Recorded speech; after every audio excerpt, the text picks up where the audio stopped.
What's up, everybody? Welcome to Podcast Now. I'm Alex, and in this video, I want to talk about the news story of Ubisoft Forward. Now, there's actually something a little bit to add to the conversation, and it came from another Twitter post that we'll talk about as this video gets going. But Ubisoft Forward, just to kind of throw that out there, June 10th, they gave the date, and exciting. As I've said in the past, I'm just happy these things are still happening, right? Like the replacement E3 shows, and Jeff Keighley has a stranglehold, on it with Summer Game Fest. But you have Ubisoft, the rumors of PlayStation, right? Xbox will, of course. Xbox, I imagine, will do like the day before, maybe like June 9th or June 8th, somewhere around that time. So that week of like June 5th through June 15th, that 10-day stretch, is going to be quite busy. And I'm very excited for it. Again, I'm glad that they're not letting it die. It could die with E3, but they're not letting it happen. So good on them.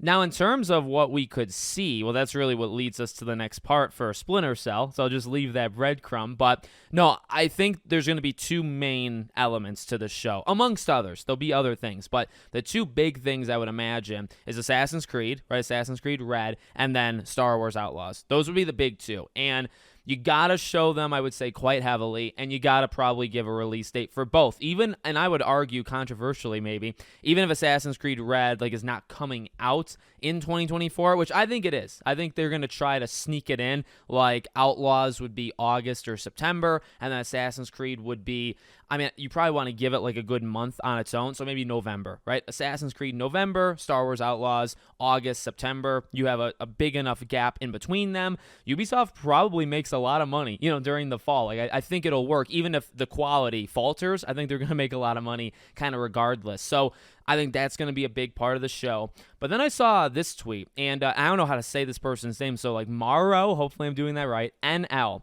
Maybe some news on the Splinter Cell remake. Ubisoft Toronto changed their Facebook header and profile picture just yesterday. And you see the profile picture, and that certainly looks familiar, right? Now, I think that actually makes a lot of sense.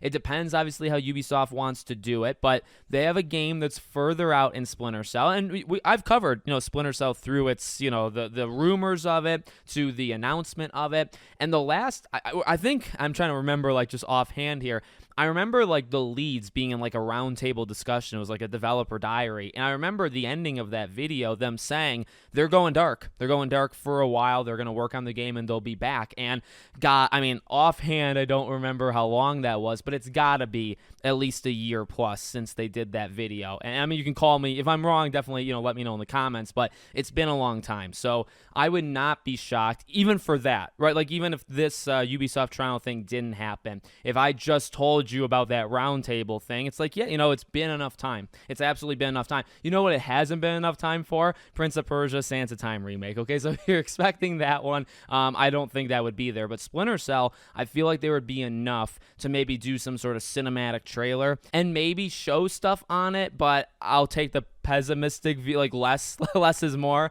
and say that maybe it would just be a trailer, right? Maybe they're not at the point of gameplay, because I do believe the Splinter Cell remake, it would still be years away. It's probably not even next year. It's probably 2026 at the earliest. So I don't know if you would get gameplay, but does it make sense for them to show it again? Yeah, I think it's been long enough. And this Ubisoft Toronto thing, odd timing, and the tweet says they did it yesterday, right? So you do it yesterday. Ubisoft Forward is announced today. Yeah, it's not for another 2 months, Ubisoft Forward, but was that a sign, an early sign that, hey, this is going to be at Ubisoft Forward? I would buy that breadcrumb trail, right? I really think that could happen. So I'd be excited for that. I am a fan of Splinter Cell, and I kind of want to go back because it was part of my youth. I'd actually play them at a friend of mine's house, but I want to play them again as a grown-up, as an adult right now, and I kind of want to wait a little bit longer until we get closer to the game. But I'm excited for that. I'm excited for Assassin's Creed, Star Wars. I think, again, it'll probably be a pretty solid show.